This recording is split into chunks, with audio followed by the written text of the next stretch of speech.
Alrighty, so welcome to the first Dungeon Master introduction class. I'll be hosting many different classes. They might not all be Dungeon Master classes. They might be character creation. They might be going over just magic items, or just kind of how to deal with your players or player bases.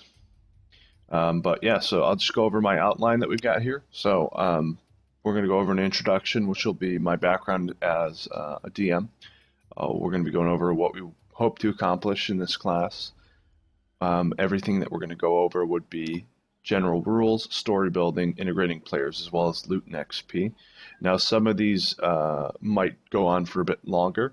They might break off into their own sections to where we'll be talking about them for a good while. As much as you guys want to get into the different sections, we can get into those.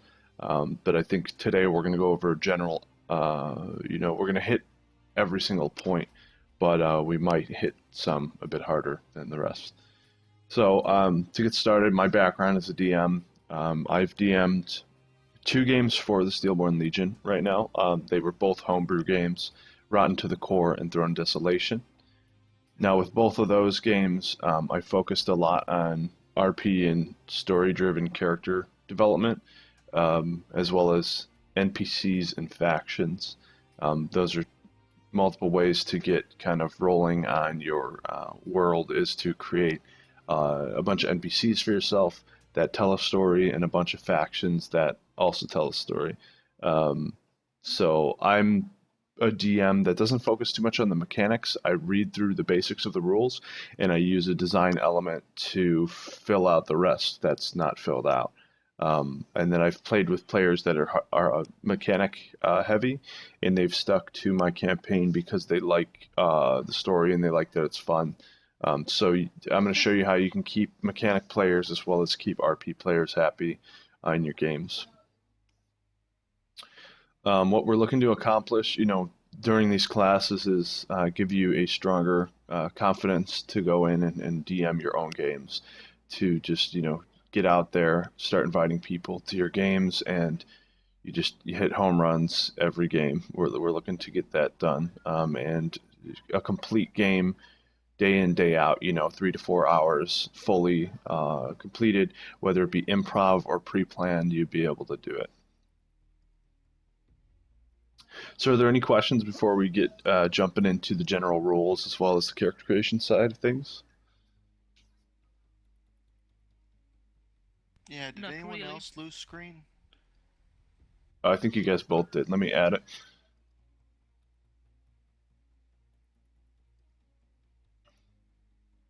There you go. Thanks. No problem. So were there any other questions besides the screen issue? Nope. Not yet. All right, cool. So now I do have a question for you guys. Are you guys familiar with character creation? Have you played as players, or have you helped other people make players before, or characters before? I have. I have I have made my fair share of characters. Okay. So I mean, this is something that is like an in-depth thing that you mainly do, with your players, is that you're going to step by step through the character creation. If you guys have already done that, we don't have to go over it. It's just one thing that's added on to that, if you haven't already done so, is helping them create that backstory if they're not comfortable with it. I'm not sure if you guys have, encountered people who are kind of just blank canvases. They're not sure what they want for their character. Sometimes it helps for them to give bits and pieces of context that you can then flesh out a story for them that they're happy with while you're sitting in TeamSpeak and going over that character creation. But yeah, I mean, if you guys already know how to make characters, that's one of the most important things as a DM, is to be able to help them finish their characters or take them through the entire character creation process. Because a lot of times you'll get people who have never played a tabletop RPG before.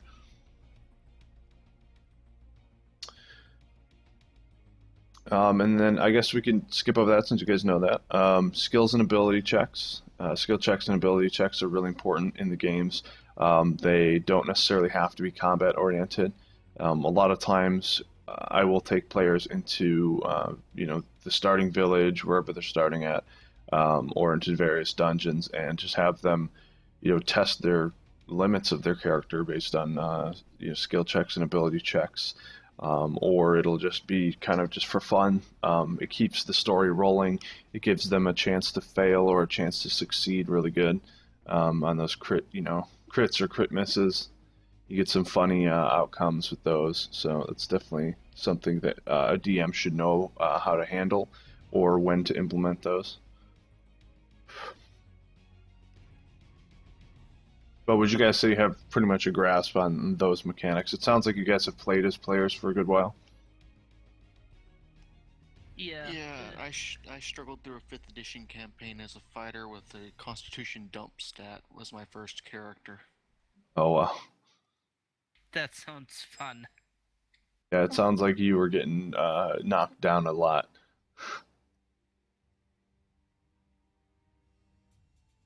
Yes. But yeah, I mean, those are good ways to keep your story rolling when there may not be too much combat, is to implement those skill checks and ability checks, because it's still something fun for your players to do while they, wait to get to combat. Maybe you've got mechanic-based players who are itching to get over to some sort of combat. But then, yeah, that rolls us around into the combat section, which, I mean, in my games, I like to keep it half combat, half RP, because, but also, actually, you know what, take that back.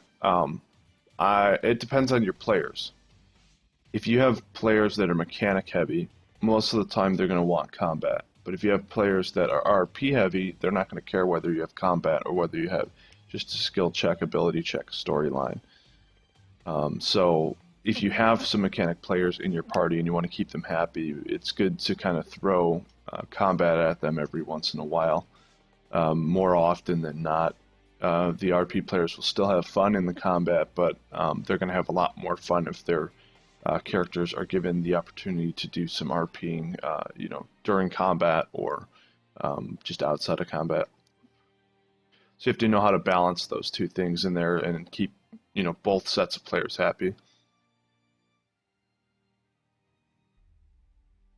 My issue is with one of the guys I'm currently DMing for. He's a real passive player, so I can't tell if he's combat happy or roleplay happy because he's mainly quiet, and I can't see expression online. Okay, I mean, have you spoken with him outside of game? I have tried, but he remains quiet, so I'm not sure where to start with him. Yeah, I mean, that's the first step, is speaking with them out of game. Hey, you sit them down, you ask them, I'm just wondering, if you're more interested in the storyline of things, if you're more interested in combat. I want to make sure you're having a lot of fun. Maybe you can help forge like a magic item with them, break them out of that kind of like shyness. But I mean, sometimes players are just quiet, you just have to ask if they're having fun. I mean, it's hard to tell. I know what you're saying. Like it's if he's Oh not yeah, really yeah. talking that much. He says he's having fun, but the problem is he doesn't really engage with the other players, and it's starting to detract from their enjoyment of the game. Oh, so does he go on kind of like solo type missions? No, he's more of a +1. He's just there. He usually hangs around, but he doesn't really do anything except in combat. Hmm. Now, I mean, I mean, it's hard to tell, but sometimes with players like that, they could be sidetracked with stuff outside of the game. Like, I mean, it could be family, it could be that they're playing another game while they're playing, that type of stuff. So sometimes you'll get those bored players that don't listen to the DM and want to just continuously, continuously kind of ignore everything besides combat. Won't pay attention. Do you ever find that he doesn't know what roles are or like what's going on at a certain point in time? Occasionally, but I just put that down to being new to D&D. Okay, it could be that. Especially, well, if they're new to D&D too, you have to keep in mind a lot of people who are new to D&D are on their phones oftentimes, are on Facebook or kind of not paying attention as much because they're not aware of how important it is to be into your character, how important it is to focus on communicating with the party, and how seriously a lot of people take it. So that kind of sounds like what it might be. He might be sidetracked, and then when combat rolls in, maybe he likes combat a bit more. So maybe if you throw a bit more combat-oriented things at him, he'll have to pay attention a bit more. If not, I mean, there's no harm in asking a player to, leave the campaign so you can bring someone in who's fully active. I mean, we can always find them a separate game that might fit them a bit better. Yeah, I actually started this game before I joined the Stillborn Legion, so these guys aren't on the forum. Now, do you run this game in the community or outside of the community? You mean Stillborn Legion community or Yes. what? No, I run it outside. As I said, I started it before I joined the forum. Okay, cool. Just making sure. I just have to ask that because we have those whole rules, implemented. But yeah, that's definitely something I would do. Do you do it? You do it all online. That's what I was gonna ask for the second thing. I do it on Roll20. Okay, cool. Yeah, I mean, that's what it sounds like the player's doing. It sounds like he might be sidetracked, and then he might be interested more in the combat, because that kind of gives you that context clue of, okay, he pays attention more during combat, so maybe he likes that a bit more than the RP side of things. Or he just might be distracted.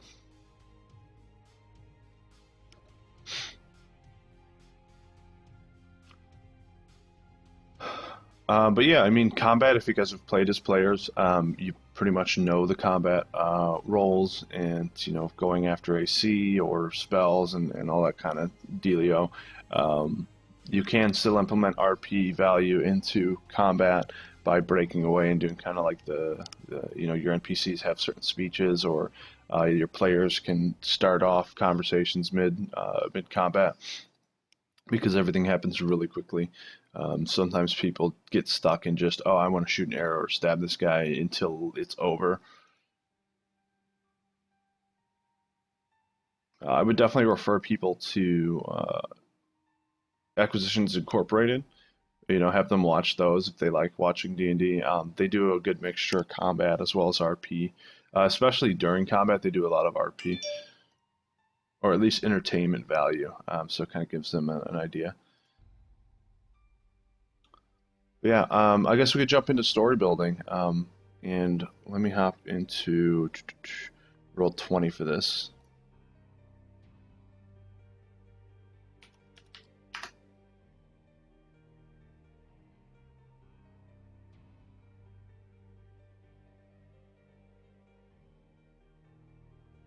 I'll just use my Stillborn avatar system to show you guys. So with story building, you can either start off by drawing a little map on pen and paper, or like pencil paper, pen and paper, or you can take pre-generated maps from Roll20 and build a story off of that.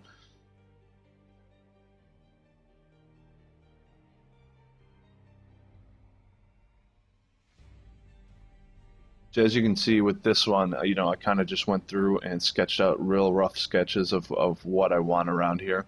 And then through the sketch, you can build stories.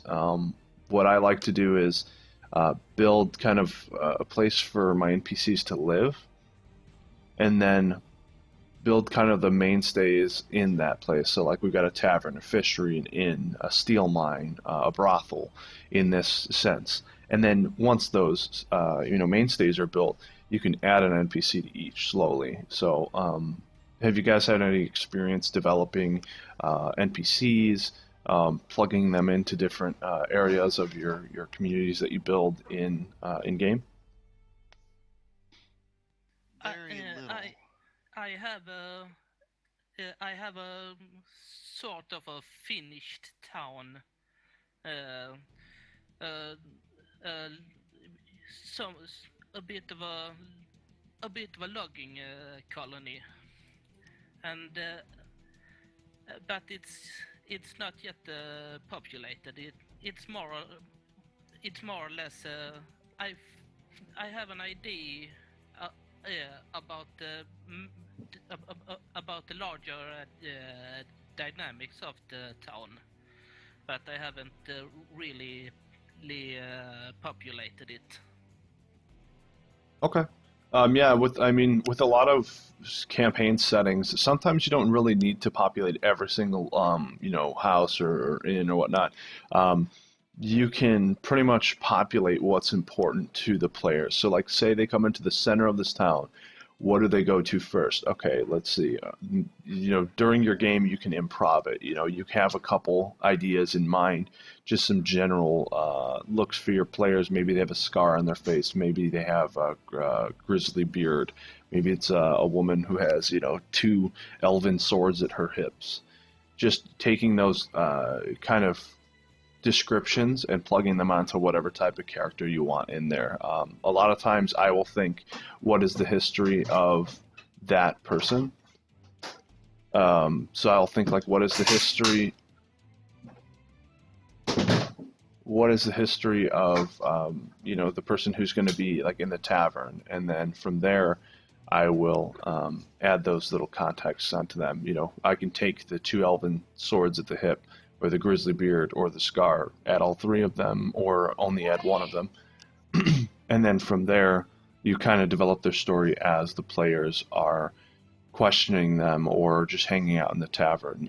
Kind of, if you don't have the story built right away, what you can do is kind of shovel them away from that NPC for a bit, get them to interact with maybe a lesser barmaid or something, bartendant, and then develop the story as they're kind of interacting with that person.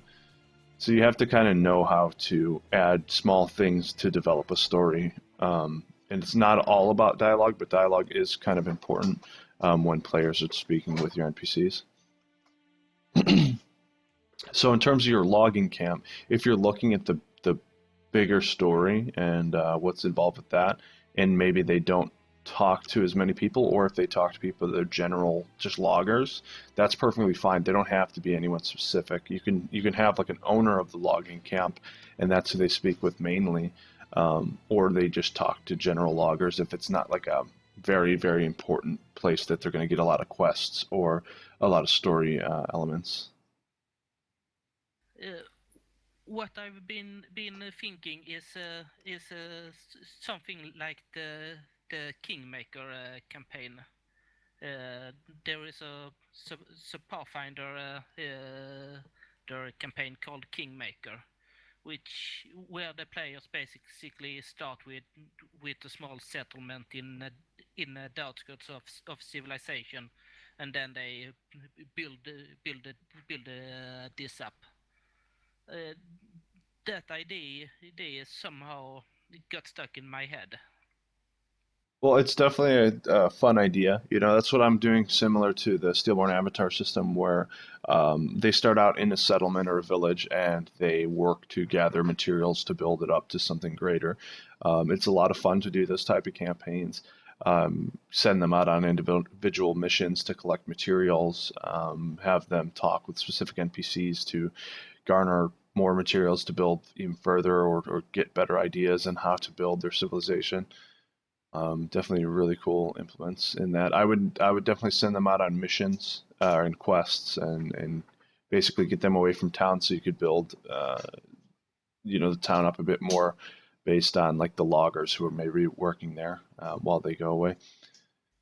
Yeah, I have a few of these ideas. For example, the logging is not centered in the town. The town is more of a port, and the logging is in camps in the wilderness. So of course these camps are not functioning fully. There are there will be monsters attacking, lazy workers, etc., etc. Yeah, definitely sounds good. And then I'll also have the metal problem.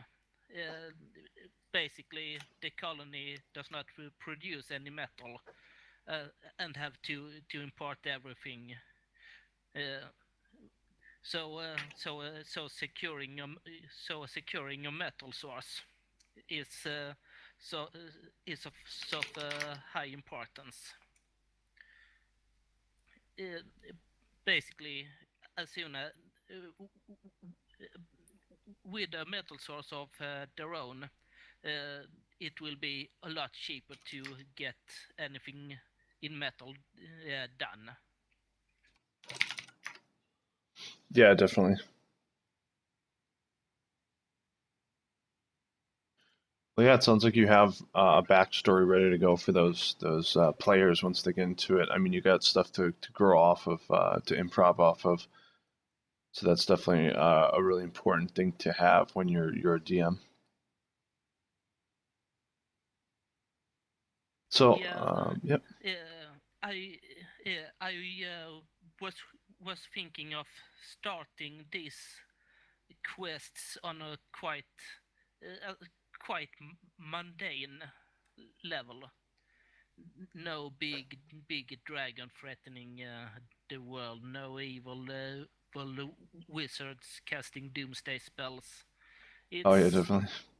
it's to it's for the settlement to make ends meet, to get food, security, and then from there it may spin a bit out of control.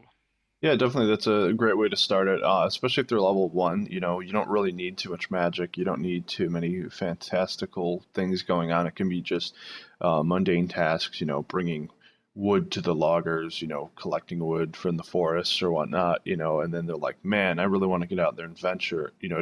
Oh, we'll find this goblin cave that's over there. You know, they say that there's some sort of creature that moves in and out of there. Go check it out, you know, and it can just start spawning off that. Maybe there is no creature. Maybe it was just a logger that happened to escape from the camp and go live in the cave or something. Um, and then from there you spawn out into further adventures. So it doesn't have to always start with, you know, crazy events, you know, like a movie or whatnot. It can be just the simple life of being a villager. Yeah, especially since this big bad evil guy, I have no idea how to fit something like that and to present it to the players. So my plan with the big bad evil guy is just to, well, there is no big bad evil guy yet. It's to build a big bad evil guy and implement him later to give the players something to drive forward to end, you know, pretty much stop the big bad evil guy. Well, if he's saying it's a port, I guess a pirate king could be a really big bad evil guy by cutting them off by intercepting their shipping. Yeah, or some orc raiders who are minions of a group of hill giants. Yeah, definitely. Or I mean, if you're focusing on logging, you already know that one of the most important things to logging is the trees themselves. So why not have some sort of I mean, you can have a wizard, you could have a druid, you could even have an elemental that is corrupting the actual forest itself. So the players have to destroy that corruption in order to free up the trees from being corrupted, and gain their logging camp back. So like when you have the druid that comes in, or the elemental that starts to corrupt the lands, maybe the trees turn into those type of treants that start to attack the loggers, and then instead of collecting the wood, it just rots away. So they're losing their materials to build, they're losing their mainstay, they're losing their money, and you as players are overcoming that adversity by killing or defeating the corruption that's out there, whatever it may be. Environmental activist. Pretty much. But yeah, there's multiple ways to go about creating that big bad evil thing that you need to take down. I think that taking your main element and driving that home when it comes to the big bad evil guy, and you know, pretty much having him throw down a hatchet on their plans, will immediately cause the players to be like, wow, we need to stop this guy. And then you can add smaller mini bosses in between them and the big corrupted guy to slow down the pacing of a campaign, or build, or stretch it out to make it a longer campaign. So then their big goal in the end is to save their logging camp and move forward, and maybe each mini boss they take down gets them one step closer to building that civilization they're looking for.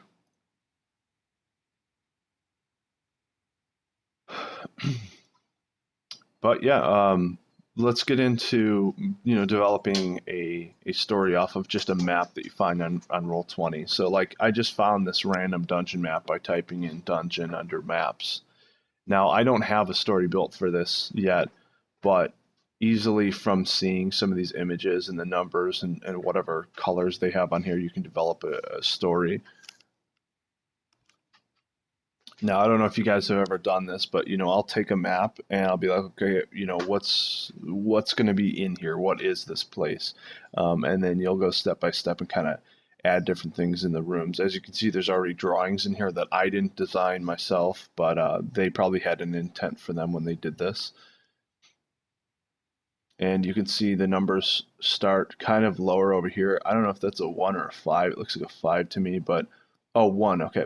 So you can have your players start where it says 1, or they can start in 5. They can pretty much start anywhere here, and then you lead them through like this dungeon. But if I saw something like this, I would start them in 1, basically say maybe they crumbled through the ground, fell into this water, and they have to make their way through this dungeon to get back out to where they previously were. But going through the dungeon, there's traps, there's NPCs, there's creatures, and you add those as they move through, or maybe you add traps to test their abilities or their scores, their their ability checks and what was it? Yeah, skill checks and ability checks. That's what I meant to say. So you can either draw a map your own, like your logging camp, or you can use pre-generated maps from Roll20 to develop a story, or just you move forward with your campaign by using a pre-generated map. You don't always have to draw your own. You don't always have to spend hours and hours prepping. You can just improv through the whole thing if you wish to, but there will be different feelings to each one of the games if you do improv. I would suggest practicing that for a while before you implement it into like all of your games.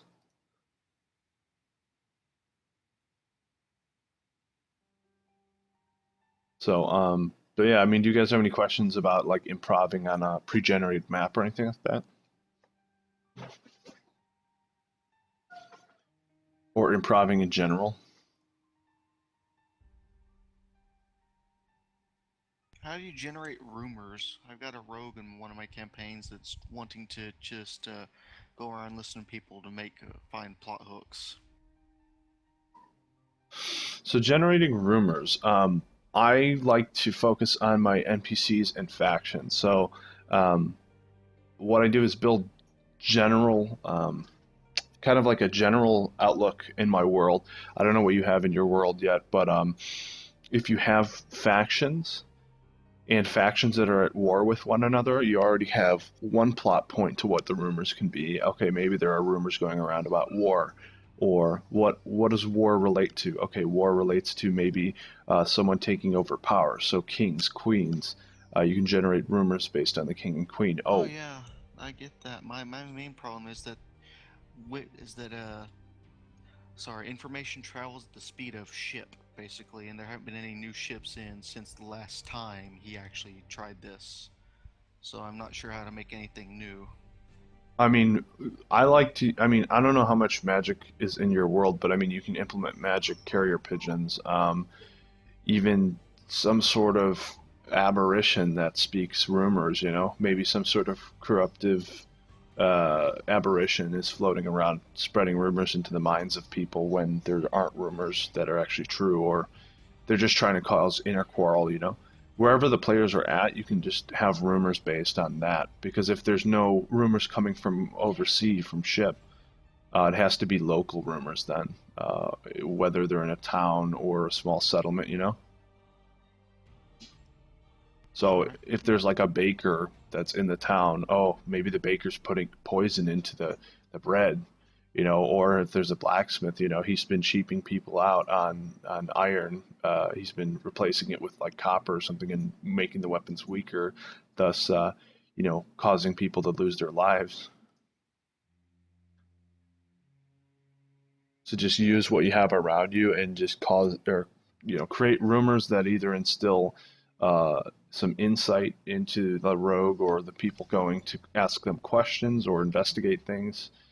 Use your environment a lot. So if you're in a forest and say your players are the only ones that are around, um, maybe add some kind of just signs around the environment that might, incite people to go towards it, and then you can introduce NPCs that might have rumors based on the environment. Oh, there's some sort of creature. Like I was saying before, there's a creature in that cave that I saw over there. It's a rumor that's going around that there's some sort of, creature in there that's protecting a treasure hoard, but it could be a trap, that the NPC is leading them into or something.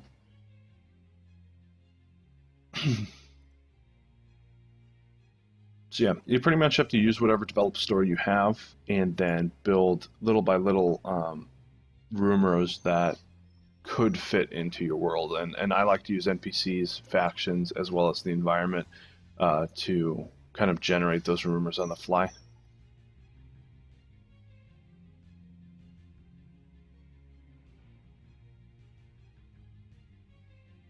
But yeah, that gets into the rise and fall of NPCs and factions. So I kept mentioning that that's what I like to focus on.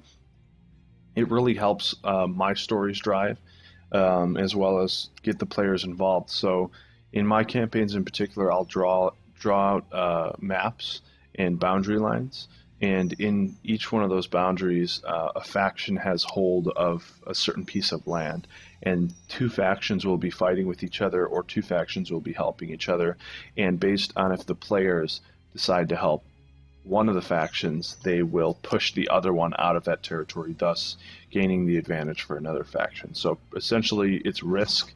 You're helping a faction to take over many different areas, which in turn changes the outcome of your entire story and how the players affect your world.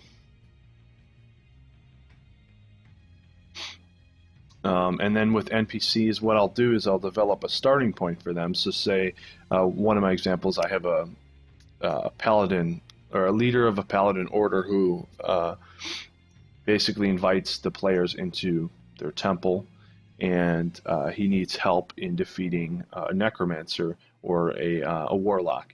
And what'll happen is that character already has a story arc that I've developed. Is he gets captured by the warlock, and the players can't save him because a bridge breaks out, and they have to just sit back and watch him fight for his life as he is pretty much defeated and taken into Shadowfell and converted into an Oathbreaker. And then he becomes a recurring villain after that. So there's a rise and fall in that as he starts as a paladin and falls down to the depths of being an Oathbreaker, and then becomes another type of NPC after that. And you can do that for a lot of your NPCs, have the rise and fall of them, whether they be a barkeep that just gets shot in the head by a goblin, or just a person who, they don't necessarily have to have a major rise and fall. They don't even have to have a rise and fall at all. They can just be a standard NPC as well. But I like to focus on that rise and fall method because it's fun in storytelling to have a rise and fall for your characters or story. And then that relates directly to factions as well. You can treat factions just as you treat NPCs. So a faction that you want to rise to power can rise to power at a certain point, and maybe it just evens out, or they crash down and burn by getting defeated by another faction. That would be their fall. It's all up to your story, what works.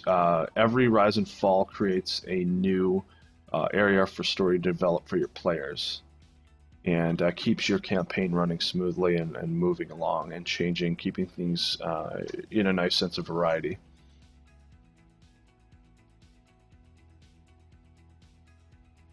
Now, have you guys ever had issues integrating player backstories into your campaigns? It hasn't really come up just yet. Okay. How long has your campaign been running, if you don't mind me asking?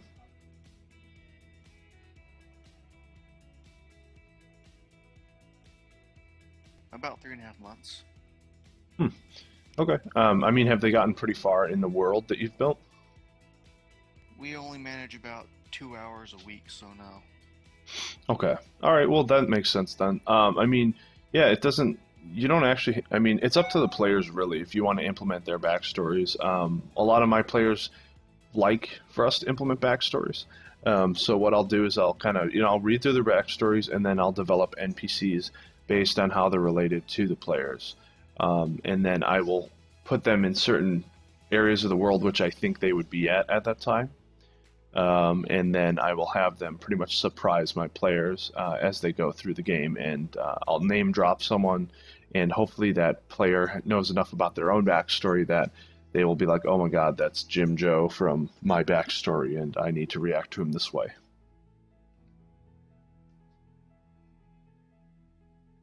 Yeah, so you can either do that by the use of settings, maybe you're in their actual hometown, or you can use the NPC method.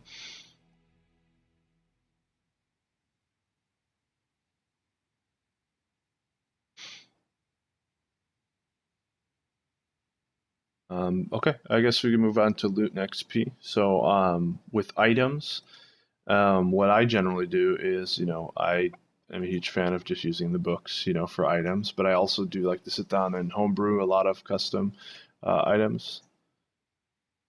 So, let's see, we've got our Dungeon Master's Guide, which has magic items in here. Let's see.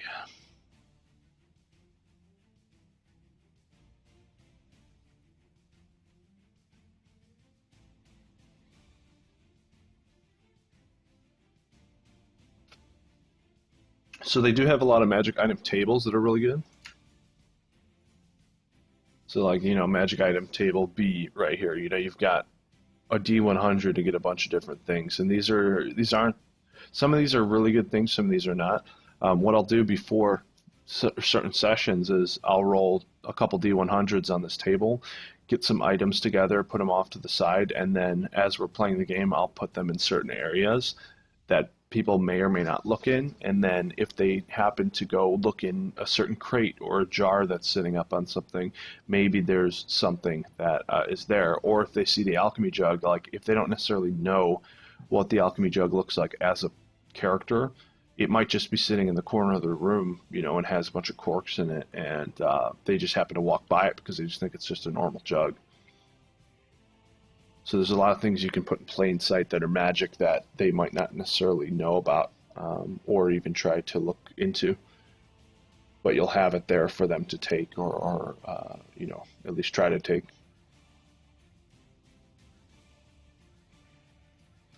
And then I would highly suggest, if you're developing your own magic items, to reference the magic items that are already created to get a sense of balancing, because they've implemented these and they've play tested and balanced them as much as they can.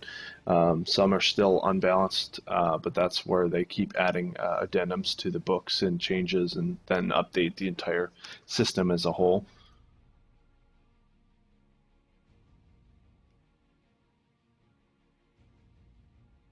And of course, keep loot quality in mind. You want lesser quality as they're lower level, and raise the quality as you move higher and higher.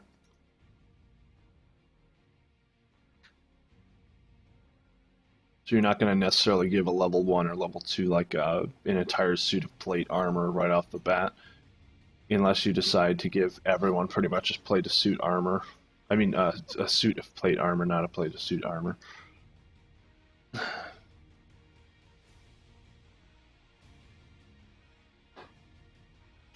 Because also keep in mind the magic items in that it's going to control the pacing of your game. So in one of my campaigns, I gave them a lot of magic items, in which it made them extremely powerful, and in turn, it pushes the speed of your campaign up a lot higher. And then also you have to keep in mind the XP gains and goals. It sounds like, Tasek, your game might be a lower XP game, as well as Eviscerator, your game, because you guys aren't moving as fast through it. I'm not sure how much XP you're giving out during your games, but in my campaigns, I've given out a lot of XP each session because I know that the players wanted to move through the game a bit faster than you would normally move through it. Yeah, my games. You go ahead, Tissick. Okay. I've been thinking of not starting at first level. Uh, I somehow think that with those with a few starting levels, early encounters aren't so much hit and miss. The players have more tools to handle the encounters. So I don't have to be so precise with the tuning.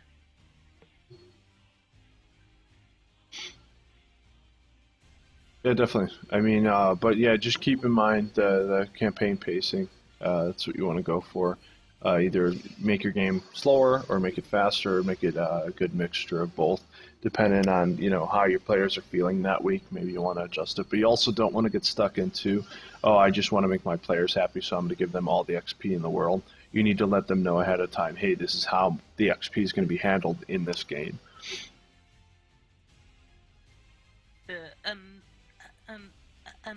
And another idea I'm also having is that early on give them quite a lot of consumable items, potions, scrolls, items with limited charges. Yeah, it's definitely a good way to handle magic items too, because if you're giving them magic items that are used forever early on, I mean, it's going to be super overpowered. But if you give them a couple one-use items that are magical, it makes it a lot more tuned because they can only use it once, so they have to choose when to use it. And it could be a heavy RP element when they use that one-use item. That makes it a lot of fun for the players as well as the DM when they choose to use it. Yes, that last stand, and they pull out this magic item that have been lying in their backpack for a while, and then through the use of that, the encounter changes from certain defeat to victory.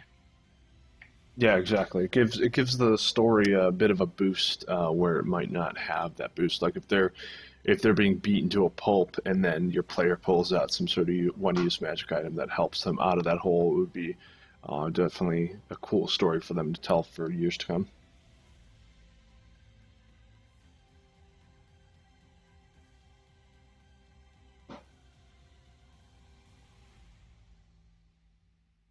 But yeah, I mean, that's pretty much everything I have listed on my outline to go over for this first introductory class.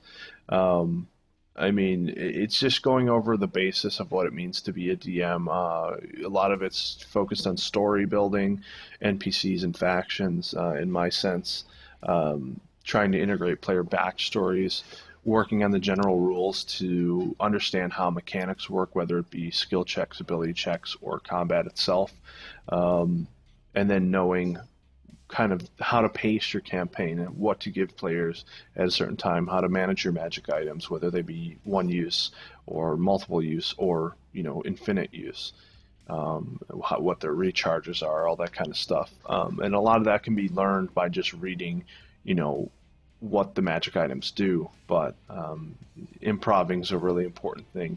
Being able to create your own magic items is important, but also knowing how to balance them is the other side of it.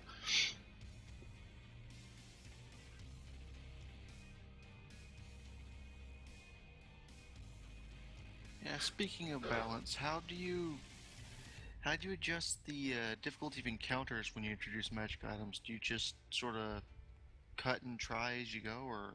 Yeah, that's what I do. What I do is when I give them magic items, I will give them an encounter that is set to their level. And I've been through this a lot where I've given them magic items because in my campaign I gave them too many magic items. And what would happen is I would throw an encounter that is tuned for their levels at them. But since they had magical items, they would pierce through everything that the creatures had.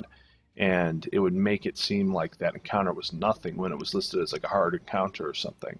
So what I would do is start giving some sort of magical items to my creatures, or I would just build more difficult encounters that are listed as deadly because I know that it would be an easier encounter for them. And then once I see their health pools start to drop and maybe one of the players goes down, I know that we're reaching a better point. So I would definitely suggest testing the waters, give them magic items, then throw some encounters at them, and keep increasing the difficulty until you notice that it's pretty much an even match with the players, and then kind of use that as kind of a guide for future encounters. And what about players that are not quite equal in terms of characters? Because we did some random rolling to generate characters, and one guy got this real beast of a dwarven fighter, and the bard and the other dwarven barbarian can't quite keep up with him. I mean, what you can do is, I mean, because the thing you're going to have to battle with is, um, it's all dependent on your players too. Because if your players who are lesser than them right now are having a lot of fun with being lesser, RP wise, then that's good. It's all about having fun. But what you can do is either hinder that greater character for a while, or boost the other guys through use of magic or items for a bit. Maybe give them something that only their class can use, and so the warrior or the fighter guy won't be able to use it as much as, say, the bard or the other characters that you have. So it kind of forces them to become a bit stronger. Or like I said, if you hinder your fighter for a little bit, maybe he gets poisoned or something, like a poisoned barb shoots out from some sort of weird plant that he walks up to because he decides he's just, oh, I'm most super powerful. And it starts to reduce his stats, because like if you think about the mummy that's in the game, if you get hit by a rotting fist, your max health gets reduced and it doesn't come back. So like you can have something like that happen, and if he doesn't get it fixed right away, it could hinder his character for a long time. So I guess I would find out the stronger character's weakness and play off of that more so. Like give them challenges that would make him equal to the other players, I know the weakness. The weakness is magic. No one in the party is a caster. I just can't do anything to him without adversely affecting the rest of the party even worse. Unless you don't want to split the party, but you can single him out. Is he the only dwarf in the party? He is not. Is he the only male dwarf in the party? He is not. Yeah. Yeah. What you can ask, see the thing, like there's so many different things to single them out. Like you can even go as far as to say maybe there's an orc or something or some sort of creature that notices the difference in beard length, like his beard is longer or shorter, and it goes after him because of that or something.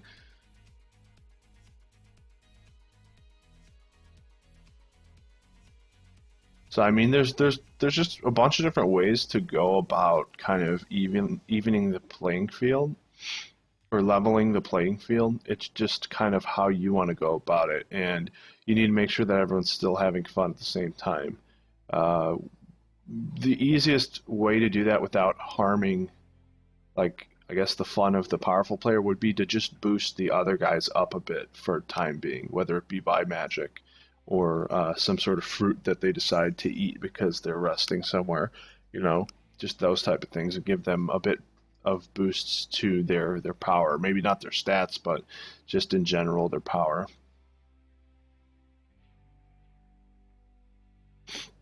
Or it gives them advantage or something, at some point in time. You don't want to make them super powerful, but you also want to give them some more fun or some more things to move around with.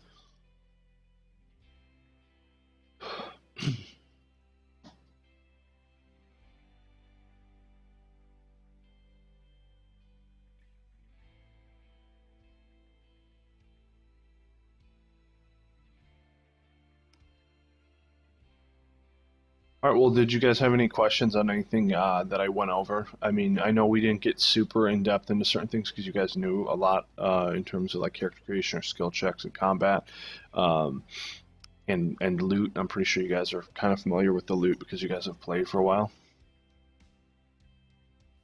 The only thing I'm really confused about is NPC tactics in combat. Basically, how do I convey uh, the player's enemies' preferences? Uh, what tactics so that Goblin Encounter number 3 is different from Goblin Encounter number 5. Oh, definitely. What I would highly suggest is use the environment to their advantage. So, depending on where your encounter is, have them interact with the environment, whether it be knocking pots of oil over to then set on fire to stop the players from getting to them, or get to a height advantage to start firing arrows at them, or drop a trap on them. You know, use like environmental advantages like that, or just um, have them form or get into different formations and focus on weaker players or some you have to look at their intelligence too, like if goblins are intelligent or not, and that bases or depends on who they're going to attack at certain times. Maybe they're shooting at specific areas on their bodies to slow them down or whatnot, or use ambush tactics. You know, it's just a lot of different tactics that you would use in combat, whether it be hiding in a bush and attacking then, or like I said, using the pots of oil to then set on fire. So I like to use environment things to, or environment elements to change up the encounters. If you need a good example to Sick, just Google Tucker's Kobolds. Will do. I've heard about them. They, I that they are some kind of special kobolds. No, they're just kobolds that are played tactically. They play to their strengths. They use their small size to go through tiny tunnels, and they hide and snipe and attack from range and all that stuff. And like Bronzebeard said, they go in for a lot of nasty traps. Yeah, pretty much like if you have a small creature, you have a group of creatures that are based on traps or based on environment bonuses. What you can have them do is just pretty much run away from the players and force the players to run into ambushes or run into traps. And then you have to get your players to think, after they've encountered that and they've defeated that, wow, guys, maybe we should think a bit more before we run after these small creatures and get caught in all these traps. It kind of battle trains your players. Oh, I know this is not really supposed to be a mechanical class, but I've been wondering about when you're supposed to use the passive perception or make them roll for active perception. So passive perception is when they are not actively looking. So like if they're walking around and you have something that you want them to see, you can use their passive perception to see if they see it or not.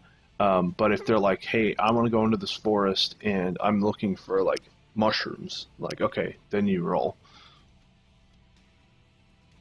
So it's just like they're casual walking around and not really paying attention to anything. If they would actually see it, would be the passive perception.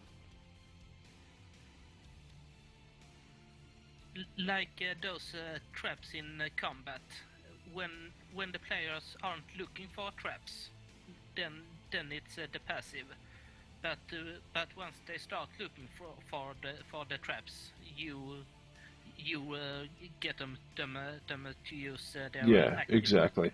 Like once it starts out that they're chasing the kobolds around, then they would be using passive because they wouldn't know that the kobolds are running them into those traps. And then after they run into the first couple or whatever, then you would have to have your players be like, I'm looking for traps as I'm running around this corner to chase these kobolds. Then it would be like, okay, roll a perception. Okay, you see a tripwire on the ground. Okay, then I jump over it during combat, and then they keep fighting, you know, all that kind of stuff. Yeah, but is there some kind of limitation, like they can't move at full speed or they can't use dash actions to chase things while they're using active perception? Because I don't think you can really use anything other than passive if you're moving at a high speed, right? I've never heard anything about that. I know that for my players, I would just have them, because perception is an ability check. It's not really an action or anything during combat. So, like, they're just perceiving while they can still swing their sword and all that kind of stuff. So maybe if they're paying attention to the trap, it causes something else to happen. But yeah, I've never heard anything about them moving so fast that they can only use passive. Alright. Yeah, I don't know how that would make sense in terms of mechanics. Like, I mean, you would still be able to actively look around at stuff, whether it be blurry or not.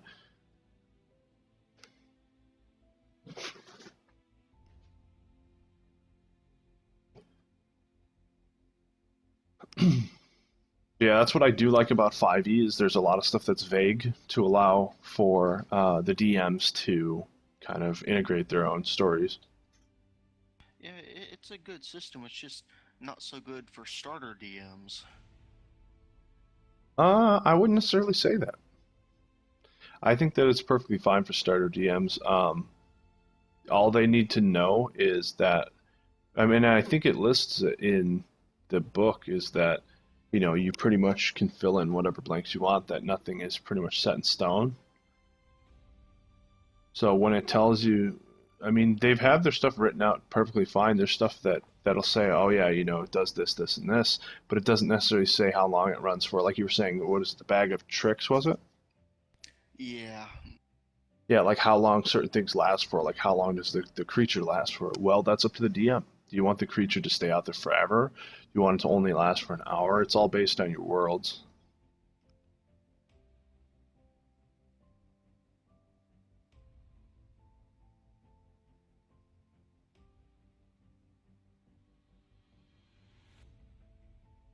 And you have to keep in mind that it is a wondrous item. So, I mean, it's something that is pretty crazy.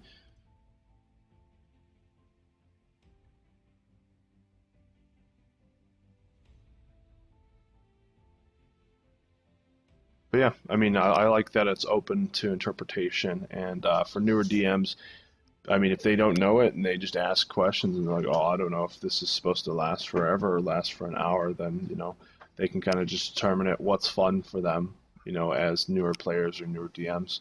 You know, they ask their players, what do you guys think? Do you think this would be fun if we kept the creature around forever? So when you keep summoning these things you just got a party of like creatures that are following you around. No, my problem is the rogue keeps pulling things out, and if it's livestock or the large cat or something dangerous, he tries to sell it. I mean, you can have him sell it, but then when the creature dissipates later on, you can have that person come after him.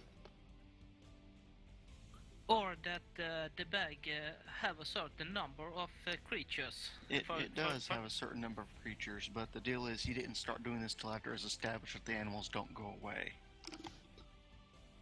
But Yeah. then, let's say that the bag have 10 creatures in it, and when he have pulled 10 creatures, he can still pull more, but then the oldest creature disappears because it's sort of pulled again. So he could get a bunch of angry merchants Yeah. after himself when he tries to do it a bit too much. Yeah, you have to base the bag's use off of how your players are going to play. Because, like, if they're just out for money and they just want to, you know, summon a bunch of different cattle and stuff like that to sell, and you're going to say that they don't dissipate at any point, like, then there's nothing for you to say that would stop him from doing that, you know? Like, as a mechanic, yes, it would work. You could sell them and get money from that. But if you don't have anything dissipating, I mean, there's no negative effect to it. There has to be some sort of boundary line that says this animal dissipates, or maybe when the people try to harvest something from the, from a, let's say, what is it in there? Like, say there's a cattle, I don't know, I don't think there is one, but say there's a cow in there and they try to get milk from it. Well, what if they try to milk it and nothing comes out because it's some sort of magical cow, And it's not necessarily the actual creature itself, or it's altered from the bag of tricks. So then you still have angry merchants, but you still have the creature still existing. And then that causes player conflict, party conflict, and issues they have to deal with when the merchants come around.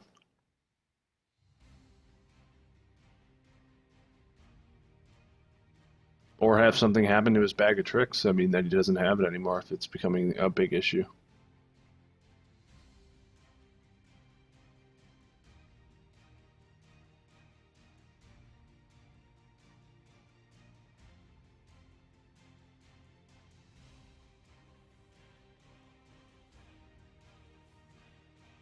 All right, guys. Well, do you have any other questions for me? No, not really. I'm surprised it went so quick. Yeah, I know the thing is, it went by quick because you guys already knew how to create characters. You guys already knew about skill checks and ability checks in combat, and also loot. Um, we were going to actually go through the actual character creation. We don't have anyone in here who doesn't know how to create a character right now, which some DMs don't know how to create characters, or some people that signed up, I think, were completely new to DMing. Well, I'm new to DMing. I have just played quite a lot of characters.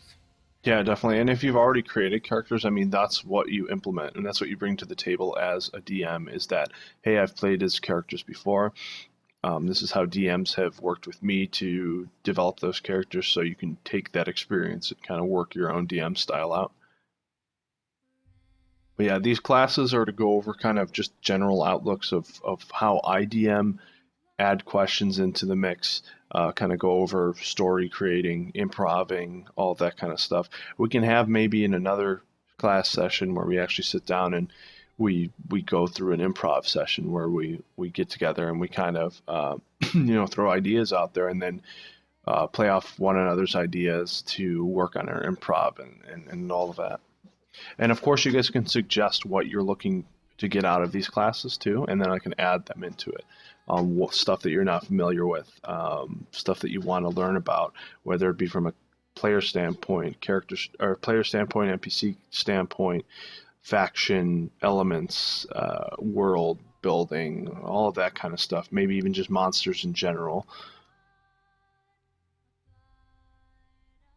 Speaking of NPCs, how do you give them class levels as an appropriate foe for the party? I mean, I don't quite get how to make a big bad evil guy that's just one person that can take on a party. How do you scale the levels for so many players? I mean, what you can do is just create. I mean, you pretty much have to create that character. If you're deciding to give them class levels, you have to sit down and develop them. Build them out as you would be building a normal player, and then use their character sheet whenever you want. But also, you can pretty much fib a lot of the stuff. So, like, if they become super powerful to where they are defeating your players each session, or like they're causing a lot of pain to your players, you can pretty much stop rolling off the character sheet so everyone can see it and just start doing GM rolls and kind of fake that they're maybe failing their rolls to pretty much weaken that character. So it's up to you as the DM to control that. But at least you'll have those class levels on them, and you'll have the knowledge of what spells they have, what attacks they have. Oh yeah, I get that. I was just wondering if you knew a good starting point, like 4 times the average party level or something.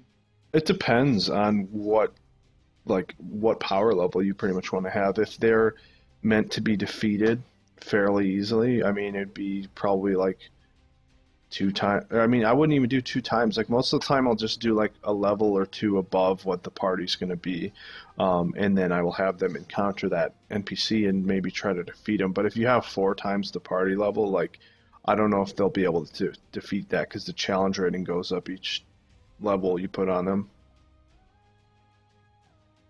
So it's all about testing, play testing it, fine tuning it. Because I mean, if you put them up against someone who's 4 times their level, I mean, it's as the DM to determine how they win or lose. Now, keep in mind, I've actually DM'd games where I've put up like a vampire against level 1s and had them pretty much almost defeat the vampire. So like, you have to know what abilities to choose and use, how to alter your character to pretty much let the party win or show them that, hey, you might not win this time around and keep moving forward. So it's a lot of just kind of fluidity in the, DM's pocket. All right. Okay. So sometimes I won't even give like levels to them. A lot of my players were asking me to add levels onto them because they want to see certain abilities and they want the challenge.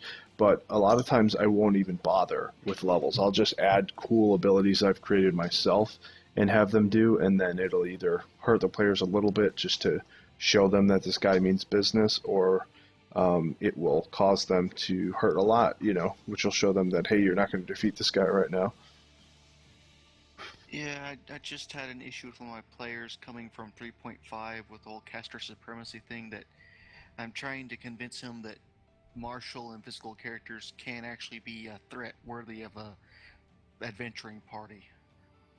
So I was just wondering what a good spot to start a character at would be for give them a challenge without just blatantly wiping the floor with them through GM shenanigans. Oh yeah, I mean 4 times the level sounds a bit high to me.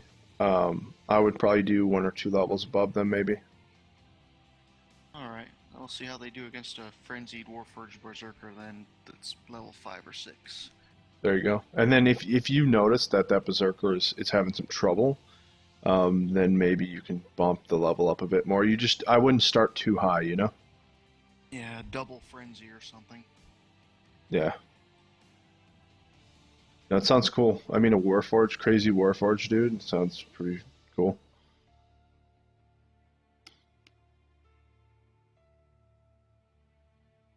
Alrighty, well, I'm gonna end it here. I'm gonna save this video, upload it for them. I mean, we didn't go too in depth in certain things because you guys already knew that. But yeah, maybe next class we will. We'll go over some stuff. I'll ask you guys kind of what you want to see in the next one. Hopefully, you guys can shoot me the message if you guys show up and want to see a bit more. Like, ask specific questions, and we'll build off of that. Otherwise, I'm just going to use these classes to kind of just do intros, Dungeon Master 101 or Character Creation 101, and we'll get like newer people in here to kind of learn about those. Or we can have classes where we go in depth into certain mechanics or creatures or story creation, or just help one another, create our stories and that. If you guys are having whatever you guys are having trouble with, just let me know. Message me, and we'll go over that kind of stuff. The only thing I'm really having trouble with is coalescing plot from nothingness, because my campaign started out as sort of sandbox, but now the players, they're having trouble finding things that they want to do, so they're sort of leaning on me to suggest things. So I wasn't prepared to give them a plot. I had the world set up as sort of a Cold War scenario where there's all kinds of little small odd jobs where they could move on up, gathering reputation and gold and stuff, instead of having one long distinct plot.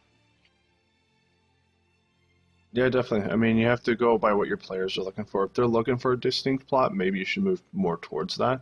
And maybe those little jobs add up to a distinct plot, Yeah, I'm just not sure how to do that is the problem. Well, maybe next class we can use yours as an example. Like, you can kind of give me like a general outlook of what it is, and then I can go in and kind of show you what I would do, and maybe that'll help you get an idea for what you want to do. Alright, cool. Alrighty, well, Yeah, I'll have to schedule the next class, and it'll be maybe like more of examples and that we can go over. But yeah, if you guys have any problems with certain things and you want to go over them on the next class, you can shoot me a message on the site or on Skype, and I will write that down and I will work out some sort of plan to go over in the next class. And hopefully everyone who signed up will show up next time. But yeah, these classes are going to drive a lot off of questions that are asked during it because I want to make sure that you guys are comfortable in your games and as a DM, you know, in your setting. But thank you guys for showing up. Thanks for asking the questions and that. And Thanks yeah. for running the class. No problem. Yeah, hopefully next class we'll get, you know, a bit further into it. I'll add some more content in that, so it'll be a bit longer of a class than that.